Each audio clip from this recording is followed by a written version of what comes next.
So, hello guys. So, medyo matagal-tagal na nung huli akong nag-upload ng video. So, ngayon ay update ko lang kayo kay Mama Piglabeng at sa kanyang mga piglets. Ayan. Nakita nyo, bitin pa. Nakapagpadede na to. Katatapos lang din kumain. Ayan. Pero kanyang mga anak, ayan, mga nakabitin pa sa kanyang dede. Ayan. So, bago yun, dito tayo naman sa isa.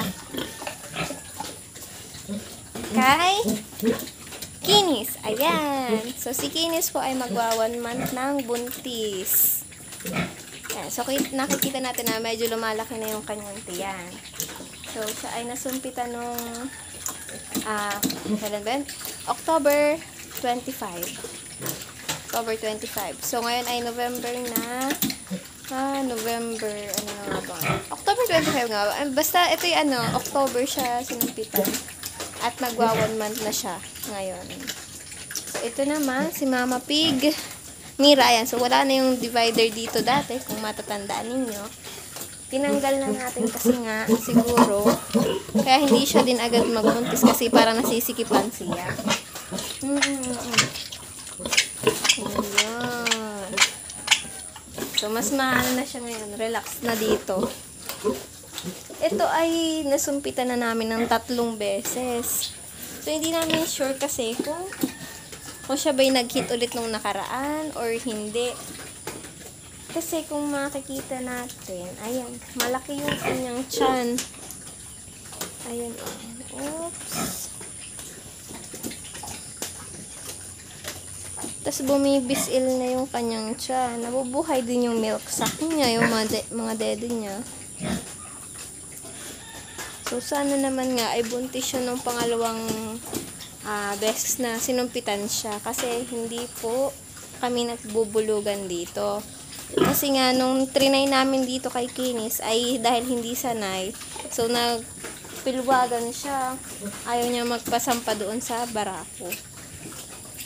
Ito naman ay kapatid niya kasi yung barako kaya hindi namin siya pinabulugan. Ayan o, ang laki ng tiyan niya. So, tingin nyo kaya po, positive kaya na buntis na to. Ayan. Si Mira. So, large white po siya. Ayan o, ang laki talaga ng tiyan niya.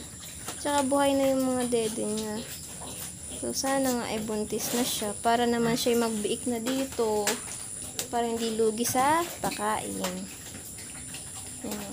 Matangkad po yan. Ayan, maganda rin ang tindig. Ayan. Tapos, ay dito naman tayo sa dalawang ito. Ayan. Si Peachy at si Chichi. Oh. Oo.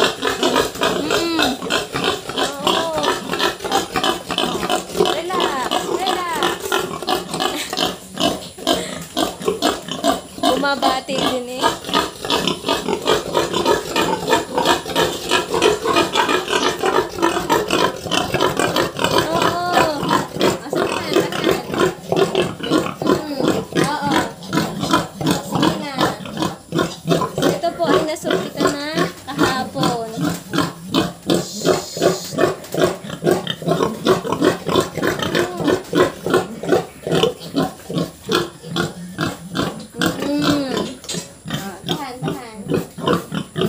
Nasumpitan na po ito kahapon at saka itong isa. Ayan.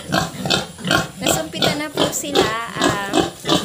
So, hindi na natin inantay na sila ay yung natural na pag-hit kasi nga medyo matagal na sila dito ay nagiging unproductive naman kung aantayin pa natin na mag-hit sila. So, tinurukan po natin siya nung Gonadine.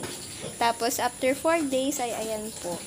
Tumalab agad yung Gonadine at sinumpitan na po silang dalawa. Ayan. So, yung isa, hihiga na ulit yun. So, sana naman po ay magbuntis silang dalawa at magkaroon sila ng madaming mga biik. So, pasensya na po at medyo madumi kasi hindi po sila papaliguan kasi maulan po dito ang panahon ngayon. Ayan. Ito naman po yung mga piglets namin. Ayan. So, malalaki na po sila. Sila po ngayon ay 15 days na. Ayan. Kukulit na rin. Tinuturuan na po namin kumain.